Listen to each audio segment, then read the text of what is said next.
মায়ের নাম মঙ্গলা পাল। স্বামী স্ত্রী আমাদের আলাদা ঘরে ভাড়া করে থাকতাম। তো আমাকে অনেক টর্চার করতো। ওর মা দলীয় করে কাজ করে উকিল করে আমাকে ওখানে থাকতো, মারধর করতো, টর্চার করতো। 3-4 বার আমার কাছ থেকে চলে গেছি। তো অনেক কিছু করেছি, কিছু করতে পারিনি, কেস ফেস করে দিয়েছে। তো আমি দিন খাই, তো ওই দিন আমি DIHRS কাছে এসেছি, আমি মানব কল্যাণ অধিকারীর কাছে। আপনার বইয়ের নাম কি? বইয়ের নাম মাম্পি পাল, সে কি এখন কোথায় আছে? রামপুরহাট। আচ্ছা, তো সে কি ওইখান থেকে কেস করেছিল? ওইখান থেকে কেস করেছিল, ফ্রাকে কেস করেছিল, এই কেস করেছিল। 2-3 বার কোর্টেও গেছি, লড়তে পারিনি বলে আর যাইনি। নিয়ে তুমি defenders of international human right council কাছে এসছো। হ্যাঁ সেখান থেকে তোমার কি হলো, হেল্প হয়েছে? হ্যাঁ, হেল্প করেছে। এখন কি চাইছো? এখন চাইছি, ও আমাকে ডিভোর্স দিয়ে দিচ্ছে। গিয়েছিলাম, আমাকে মারধর করেছে, পুলিশকে ডাকলো। তো আমি ওই জন্যই আমি আপনার কাছে এসেছি। পুলিশে কি বলছে সেটা বলো। বল বল।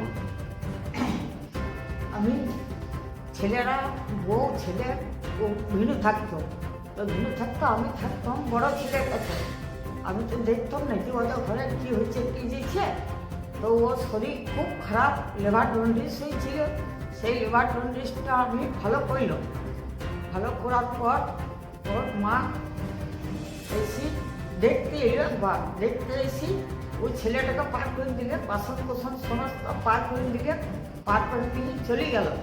চলে যাওয়ার পর আমার ছেলে বলতে থাকে যে তোমার এখন যেও না, আমার শরীর ভালো হোক, তারপর দুজনা মিলেই যাব। না বলছে না, আমি থাকবো নি, আমি চলে যাব, আমি থাকবো নি। আমি মোট কোট বাইরে কাপড় চোপড় গুছোই, ওর মা পুলিশ ডাকাইনি, ঘরে এলো পুলিশ। ঘরে এসে মাম্পিকে নিয়ে গেল। নিয়ে যাওয়ার পর পুলিশে বলে গেল যে তোমার যা আছে সমস্ত সব নিলে, আর যদি কিছু বলছে যে স্যার আমার যারা কোনো জিনিস আছে তাহলে কী করি নিয়ে যাবো, এর তো ঢুকতে দেবেন নি। তো বলছে আমি আছি, তো ফোন আসবে এসে নিয়ে যাবি। ওই দুটো একটা কাপড় আছে, আর কিছু নাই, সব নিয়ে চলে গেছে। তো শরীর খারাপ, ও মাই লেগে ওই চলে গেল। চলে যাওয়ার পর এরকম ওর মা, ওই জজ, ওর মায়ের ঘরে মা কাজ করে, জজের ঘরে, ওকে নিয়ে এই সকল করেছে। তো আমরা তো গরিব মানুষ, আমাদের তো সমস্ত অত কিছু নাই। আমাদের দিন আনা দিন খাওয়া, ছেলে আমার যতটুকু যা খাটে খুঁটে তাই সংসারে এনে লাগাই দেয়। হ্যাঁ, আমার কি বলবো, আমি সংগঠন থেকে এসেছিলাম এইখানে।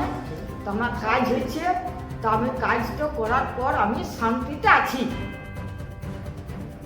Defenders of international human right council Kajra ग्राम से आज पीड़िता के न्याय के लिए संगठन सदैव सतर्क थी और आज भी सतर्क है, और इन पीड़िताओं को मदद के लिए आगे बढ़ कर के आरोपी की पत्नी द्वारा जो शोषण किया गया था उसे रोकथाम किया गया और इन्हें न्याय दिलाया गया।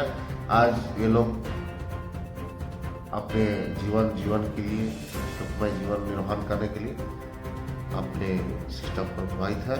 संगठन इनके जीवन के लिए शुभकामनाएं करती है, और ऐसी कोई भी घटना हो संगठन साथ में है।